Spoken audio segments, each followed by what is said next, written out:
Invisible Soldiers podcast. Welcome to the Invisible Soldiers podcast. I'm Corey. I'm Rebecca.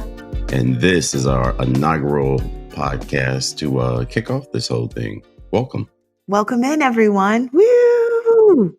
So, okay, let's get into Invisible Soldiers.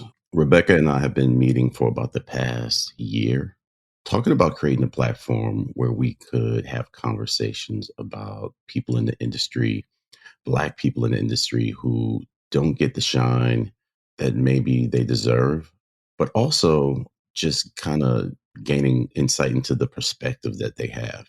From my point of view, an invisible soldier is somebody who is on the front lines in advertising, and they are stewards of the culture.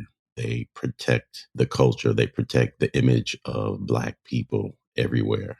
And they kind of do it with little to no fanfare. The public don't know they exist. And oftentimes, largely, people even in the industry don't know that they exist. So this is a space to shed light on those people, to bring them on, to hear their insights, to talk about the challenges, both now and historically, of Blacks in advertising, and really just kind of open it up to have some conversation.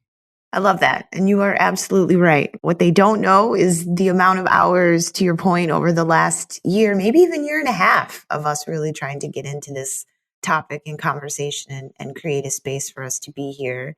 An invisible soldier to me, especially as I listen to young people today who are eager to enter, whether it's entertainment, music, or advertising, is really, how do you do it? What's it like? Am I even there? To your point and what you connected on in terms of who's visible versus who is invisible, we are a pretty strong group of, I think they would call us old heads now, or OGs, who have been in this world and in this matrix and have built some amazing marketing things that have been manifested, whether it's TV, radio, or print. But how do we do it? What's it like to be there? What's it like to see ourselves? How do we put ourselves in the narrative?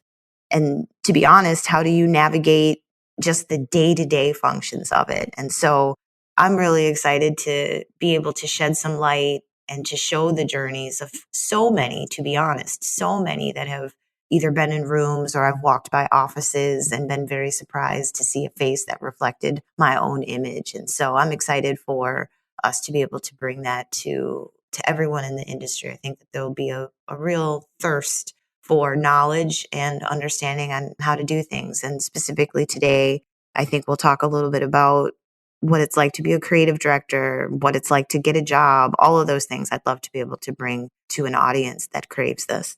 Yeah, I know we both consider ourselves invisible soldiers, along with a lot of our peers.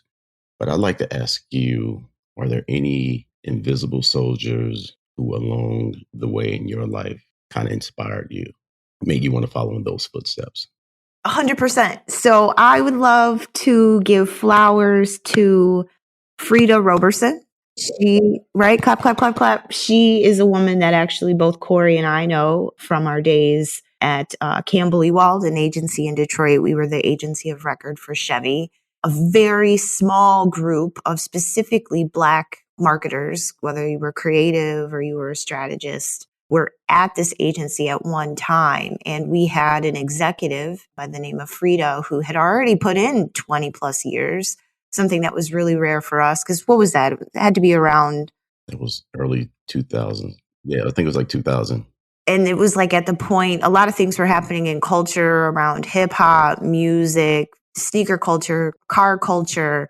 What I had witnessed with her being in a position of power, specifically around multicultural marketing, was her ability to build a team. So I watched her bring in some very good friends to this day to work on the account side, the creative side, and as a person inside of people operations. Today, I was just impressed that she had an opportunity to bring some people along the way. At one point, I actually interviewed with her because I thought I would move from, I think I was working on Chevy Retail at the time or OnStar, but an opportunity to work on creative, again, that reflected my culture or what, again, reflects my own vision of myself was really important. And so I went to meet with her And she opened the door in terms of what to expect inside of what multicultural marketing means inside of a general market. But ultimately, what I loved about her is not only was she trying to build a small team, but she reached out to all of us inside of the agency who were of color, who were feeling away inside of a general market agency, and would meet with us regularly about challenges that we were facing, and built a community. And so for a brief moment, it almost felt like a real magical of stars aligning when we were at CE. I felt very safe inside of a community that, again, reflected what I needed in order to be nurtured and grow. So Frida is no longer with us. We did lose her, but she was a marketer that could go toe to toe with anyone in that building. But even more than that, she was an advocate for herself, and I think for us as well. Yeah, I came into a department that was largely senior, and as a junior, as the only Black creative, and there wasn't a lot of mentorship. So Frida was on the office right above me. I mean, on the floor right above me, and I would hang out in her office and share my frustrations, and she literally mentored me at a time when I just didn't have any. That was always a topic that we worked for, was to create some mentorship, especially for people who, minorities coming in who could get lost in the shuffle. She was really dedicated to that. I saw it with myself and other people.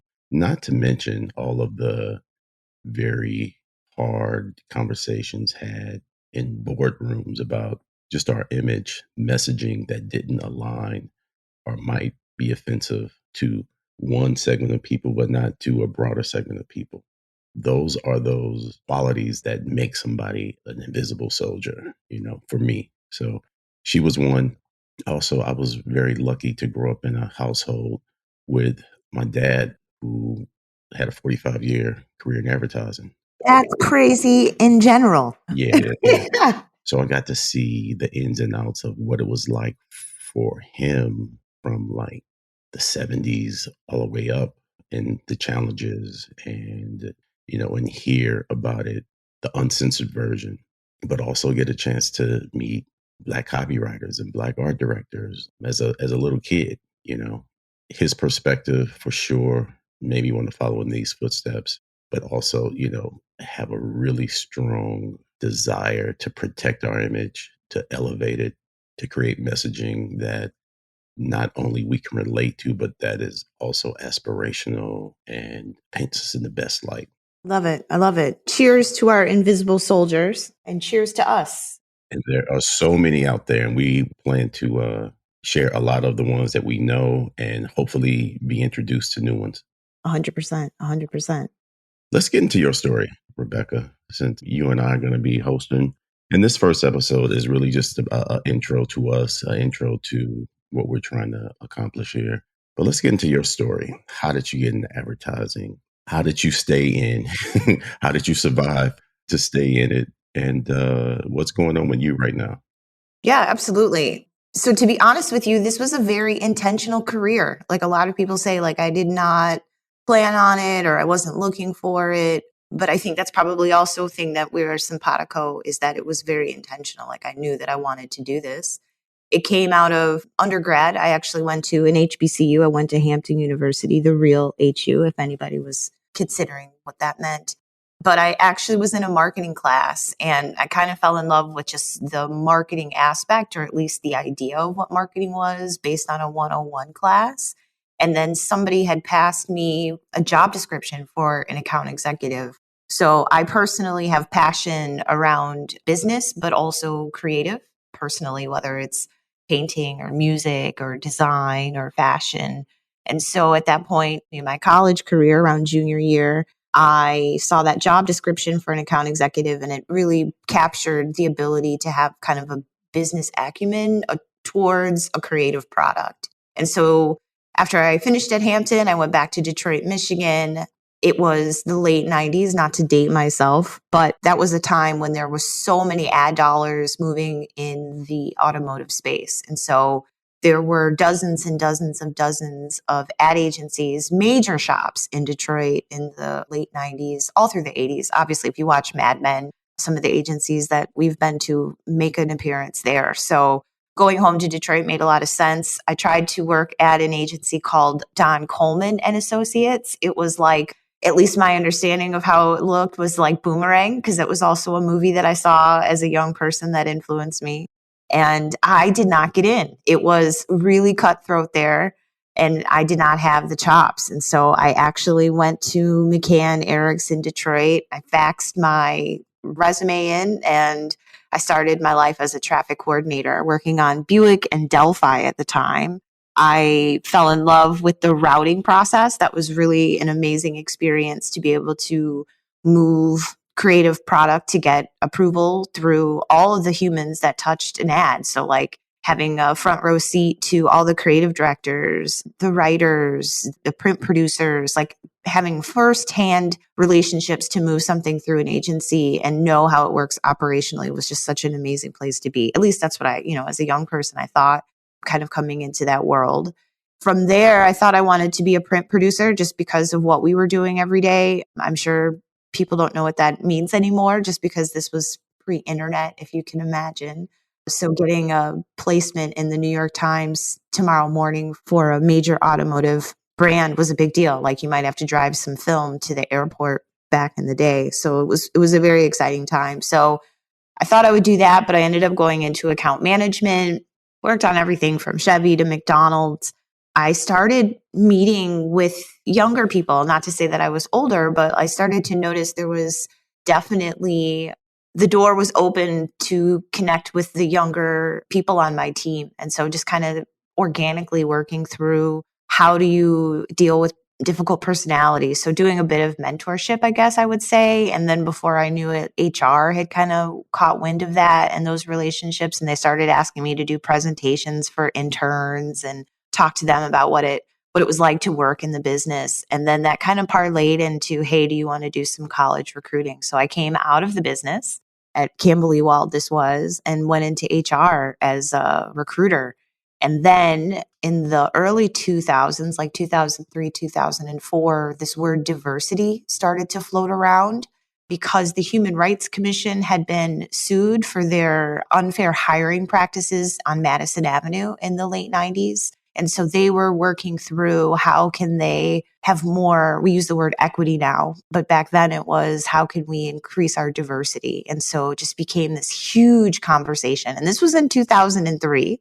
So not very different. At the time, the industry, all of those agencies had to provide their numbers, like who works there. And it was always around 2 or 3% in terms of our representation for Black people, also for women, very low. Obviously, for any other community was non-existent, but we were usually hovering around 1 to 3%, usually 0% in the leadership roles. And I have to say that after 20 years, not much has changed, right? I would say that the work has gotten more melanated and more cultural, but it's not necessarily done by us. And so through the last 20 years, I've moved around agencies as a people leader. So building teams and being very intentional, working with my hiring managers to make sure that not only do we consider people of color, but we hire them, we nurture them, and we help them become really strong leaders. And so I did that for a really long time in general market agencies. And just recently, over the last 12 months, I found myself at a small multicultural shop on the West Coast and super happy to be there because I believe that we are now in a position to be able to tell our own stories. And I think that we also need to do that in the space of our own media dollars. So all that to say is that my goal of coming into this business to work on it, I was able to manifest that. And then it grew even larger into making sure that we take care of the people that are here. So as I still grow, I still have aspirations. Like I know that eventually I'd like to be a chief people officer, which I tell everyone is like, you have to continue to push and stretch yourself. But ultimately, I have a passion for making sure that people that look like us, I mean, all people are welcome, but specifically in this industry to make sure that we have opportunities to grow and to tell our stories accurately and in our own voice. So that's a little bit about how I got here. Wow. I never heard your whole story. And wow, that was enlightening. I think, yeah, advertising is such a tough business to crack that I think hearing those stories of how people got in are really important. I know, I know. You please tell us yours. I don't know the whole thing, but it always cracks me up. I love it so much. Please tell us. Set the scene, Oh Corey. my God. Okay. Well, I would say I've always known I was a writer, right? The best definition I've heard for a writer is an organizer of thoughts. And so I've always been fascinated by things I heard. I've always had a visceral response to reading a good line or even hearing it from somebody. I remember as early as like fourth grade, I remember the song Roxanne. Roxanne came out and everybody wanted to know the lyrics to the song. And as just a group of friends, like in fourth grade class, we started a notebook chain and certain people knew parts of the song and other Wait, people wait, wait, didn't wait. know. What's a notebook chain? Oh, well, it was just it was a note, a sheet of notebook paper, right? And somebody started writing the lyrics, and they wrote as many as they could kind of remember of a first verse, and then they passed it to somebody else. And we passed this sheet of paper around, and by the time we were done, we had the entire song. And then we started like copying it ourselves because everybody wanted their own copy of it, and we everybody learned that song, and that was just the power of words, like how it affected not only me, but obviously my whole class. And hip hop was really an important part of that. So I knew I wanted to be a writer. I was growing up in a home where my dad, I'm watching him go to work every day. I'm looking at my block, and on my block, I'm seeing, it was a black neighborhood in St. Louis. And so there are men who wear suits and ties on our block. There are men who wear uniforms to go to work. And then there are people who wear name tags. So it's just like, I'm watching what all these different dads, how they go to work. And my dad is wearing like jeans and cool leather jackets and boots. And I'm just like, dude, like this don't really make sense. Like you look like you're going to the club versus a job, So that was always in my mind. Like my dad can wear jeans to work. That was always in my mind, and he travels, So as I grew older, I started trying to develop my writing a little more. I started getting into, and this is where him being who he was, having connections, I would be able to get my hands on screenplays of movies I liked and connecting the dots between, oh, wow, like somebody wrote every word almost of what this is. Somebody not only laid out the story, but they wrote this. Like that was a huge light bulb moment. And then I started having it like every time I saw a billboard, like somebody wrote that. That didn't just pop up magically, right? That was a huge moment for me as well. I still didn't know I wanted to do advertising. I thought maybe screenplay writing or maybe directing or something, I didn't know. By the time I got to college, I knew I was starting to lean a little more towards advertising. I majored in English, graduated from University of Missouri. After that, I went down to the Portfolio Center, Atlanta, which is now Miami Ad School. And at the time, Portfolio Center was the school that you went to. I think they had like a 2-year wait to get in when I applied. I got in, I think after 6 months, luckily. And so I went down, graduated from there, and ended up in Detroit, of all places. And I probably would not have taken that job except for the fact that my best friend took a job with the Free Press about 6 months before that. I took a trip for the interview up there just to see him. I was like, we're going to kick it, blah, blah, blah. I really wasn't taking the job that serious. But out of all the places I interviewed, they were the one place that said I could probably be producing TV within my first year. So I woke up and I was in advertising.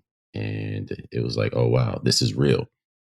And then you start to understand a little bit of the responsibility as a creative. You create things, you're dreaming, you want to do something. But the minute you put it out in the world, it becomes very public. And no matter what you meant, it is now up for public interpretation. That struck me in a major way because I was like, whoa, not only could I see the positive sides of that, but there could be some kickback if I do it wrong, right? And these ads would come through every now and then. Now my department was probably around 30 creatives. I was the only black guy.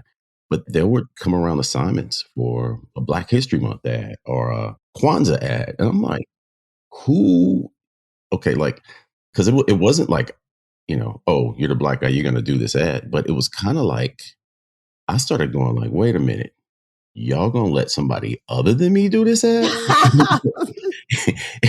you know? So I started asking for that stuff. And my boss was like, "Wait, hey, don't feel like you have to do this," and almost like it was like lesser work. And I saw it the other way. I saw it as like, no, no, no, no. This is really important that we get this right.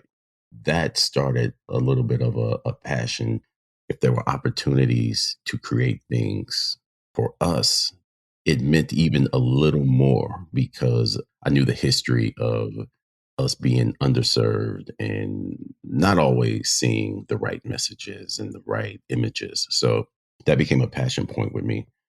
After 9.5 years of working on strictly general market work, I kind of crossed over into a little bit more of a multicultural space, learning what it means to target AA and Hispanic. Now, years later, like I've been in the 100% AA space for like the past 6 years. And so it really is a passion point. It really is I feel like it's a chance to right some old wrongs, to take advantage of this really interesting, cool cultural time and really push the culture forward. That's really what it's about for me.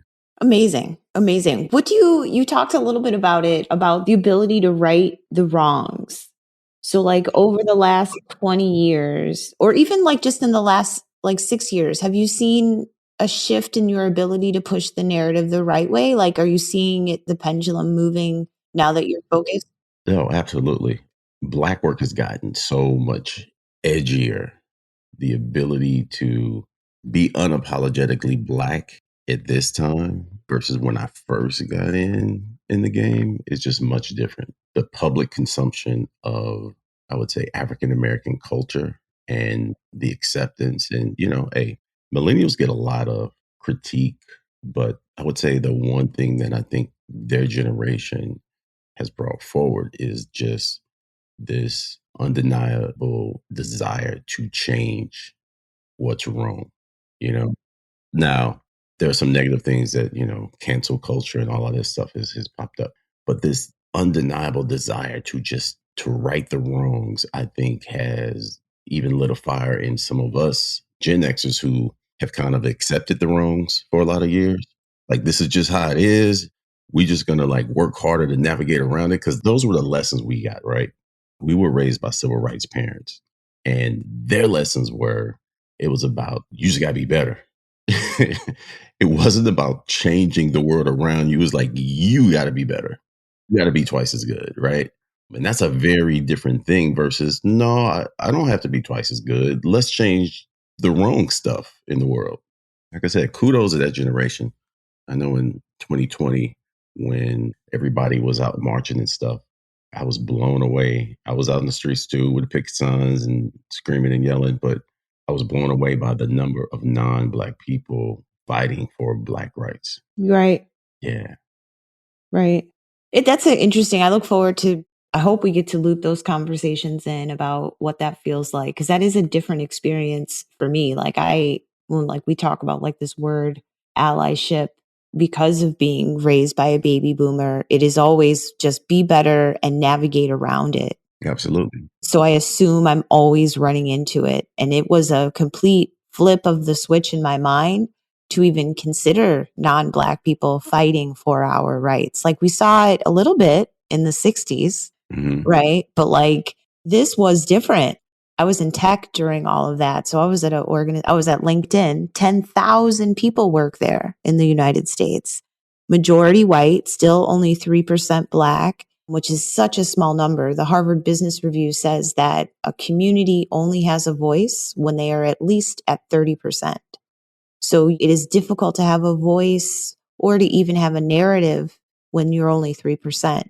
And so I remember after the murder of George Floyd, we were all remote. And so all the screens, all the little boxes pop up, right? And I'm the only person of color in that room. And like, I had never seen like their own self-awareness, I guess, of Hmm. what actually happened. That was a whole different experience because in the 90s, in the late 2000s, when the word diversity was born, we were just trying to consider that maybe there was a problem.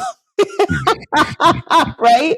Right. Like I think about, in my world, what I hope we can continue to do in these conversations, because you and I we've been in the same place, had the same experience, but from different perspectives. So like thinking about how like I was a part of the actual like quote unquote diversity trainings, like being inside those HR rooms, and then you as a creative having to come into these rooms, right? So like how the work that we do inside of the people organization, how it actually really lands. Like, what's it like to go after we all hang out in a auditorium for 2 hours and talk about bias? What's it like to have to go back into the room as the only person of color after they've ingested all of that information? It's so different now. And to your point about the millennials, because we would go back and be like, all right, well, kind of business as usual. But the millennials are saying like, no, we cannot do business as usual. Like we really need to, and to be honest, like I think for me, I'm in it 100%, but it's a little scary sometimes, It's a where shift. It's a it shift. is a whole paradigm shift, but it is It's necessary, right? So necessary. millennials get, the rap on millennials is they're soft, they're whiny. There is some truth to the whiny part, but I think, what we kind of taught was to endure. Just right, like bite your tongue. It doesn't matter how much blood you swallow, bite your tongue and take it and go back and take some more, right? And this group is like, I'm not taking it. It's like, wow, like we never really thought to think that. Ever. It's so impressive. So in my world right now, we are pushing around like pay equity, right? So like if you go look at job descriptions, they have the salary range. And like I work really hard with my team, our CFO, to make sure that we're paying attention to the data. So like we belong to the 4As. So, they do salary analysis of all the agencies. And so we try to have a little bit more transparency around that. I mean, it's still a little bit like, I'm not telling you all my cards, but like I'm trying to like keep pace, because back in the day, right? Like you're a creative director, or you were a junior copywriter. I promised you there was some bias in those rooms, and they were like, give him the bottom of the range. He's got to prove himself, right? Whereas the non-person of color might come in, he knows the dealer at that auto who's our client, let's give him the top of the range. But like, because of the push of equity for women, for people of color, we now have to be transparent. And I'm so grateful for that, because I think that was the biggest, like, oh my gosh, how low we are getting paid, and how like we don't think about what the ripple effect of that is. Like I read this one article once about specifically people of color. We might be taking care, like you might be the first person in your family that's reached a certain level of not wealth, but you're doing really well. And now you have to take care of some people behind you. Like that doesn't happen for whites. They're, from a generational wealth perspective, they're obviously all the generations ahead. So like even in those conversations, making sure that you are paid fairly and at least at market value, if not more. Those are the conversations. But the conversations I also want to have is, well, if we are organically the culture, right? Like the stories that you've told me about, like when you have to go pitch, and back in the day, you'd bring certain music that, because of the internet, you might not know, like how that is such organic culture. Like, shouldn't our media be paid, should be worth more? Like those are the conversations that I hope that we can start to talk about. Because like if it comes from us, in the culture, I very much believe that popular culture right now is Black American culture. The media dollars, your labor, all of those things should be paid at a premium. I don't think that they should be paid, less than. But that brings up a good point with this podcast as we move forward. I'm hoping, I think culturally, our peers will be able to get stuff from it, young people coming up. But I'm hoping like a lot of non Black people can tap in and get something, some insights, some new learnings from the conversations we're having, because I do think that awareness goes a long way in changing things. both on the agency side and the client side. True. I also hope that you'll tell some funny stories and that people will bring us I have outrageous. no shortage of stories. So, you know, yeah, real talk. Okay, well, why don't you tell us what's the first time you went on a shoot? Like, what was the first time you were just like completely like, this is exactly why I'm doing this job? Like, what was the first time you were like just star eyes and like hard eyes? Well, actually, it happened before I was in advertising. The summer of '92, and that was so the whole Rodney King thing, the verdict when they rioted in LA, that was like spring '92, right? So I think that happened in like March or April. I think April. I was in LA in May, at like the beginning of May that year, right after my freshman year of college. And I went to work that summer as a PA. And it was a really, really wild time to be in LA. You could feel the racial tension. I think there were places that were still like smoldering. It was a really crazy time. But just seeing the debris and the ash from around town and all of that. Ice-T Cop Killer was out at the time. Just to frame this Yeah, crazy summer. yeah. Set the That scene. was out at the time.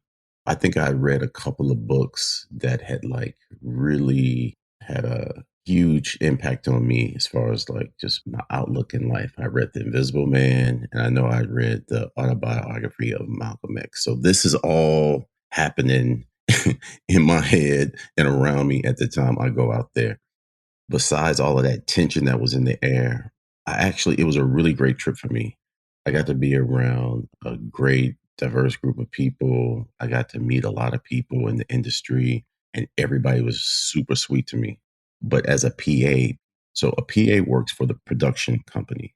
The production company is the company that an agency hires to fulfill a project to go out and produce an actual commercial. So the director works for that production company. Agency hires a production company and the director, and they work together to get it across the finish line. As a PA for the production company, you are at the lowest of the low. So you are basically a gopher. You do whatever they tell you to do. One day you might be parking cars. Next day you might be doing cleanup work somewhere. This one shoot I had, we were shooting Honey Nut Cheerios commercial. And my job was they gave me like 4 or 5 boxes of Cheerios, and I had to pick out the perfect Cheerios and put them in a fish bowl. No, really, like I did that for like 3 hours. I just picked out the perfect ones. This is before they started shooting. And I'm just sitting over in the corner picking out. And then the props people came over there like, you done? And I'm like, yeah. And there was this huge fish bowl full of perfect Cheerios, and they had a scooper. And so the guy, I saw him, he took it right to set. He went in my fish bowl, he fished out a bowl full, and then they started shooting, and they would pour it was like I think it was like glue to give it the look like milk. It was thicker than normal milk, but it looked great on camera or whatever. Yeah, so I was like, "Oh," like, I was learning the tricks and I was seeing it, but I was seeing how much work goes into those 30 seconds. And this isn't even the brain power work, that the agency had done, which is tremendous as well, but, like, just to the actual physicality of putting things in place, lights and, generators and all these moving parts just so you can capture these images. That For really blew me 30 away. seconds. That's the money right there. You really hit it on the head. You said not even the brain power from the agency before we get here. Yeah, this has nothing to do with strategy and all of this stuff. This is just the number of people to make this whole thing happen just blew me away. But after that, I knew I definitely didn't want to be on that side. I knew I wanted to be on the way we catered to the agency people was crazy. So I knew I wanted to be on that side. Yeah, it was pretty eye opening. Wow. Oh my gosh. And we're going to talk to all those people that make that 30 seconds and more and more, And more. Yeah. the ripple effect from those 30 seconds too into the culture, Yes. music, the Absolutely. clothes, the fashion. For sure. Hey guys, this first episode, thank you for tuning in. We plan to really start to go deeper. This is just a little bit of an intro, say what's up. So don't forget forget to subscribe and follow us. Thank you so much for listening. This is the Invisible Soldiers podcast. We'll catch you next time. Peace.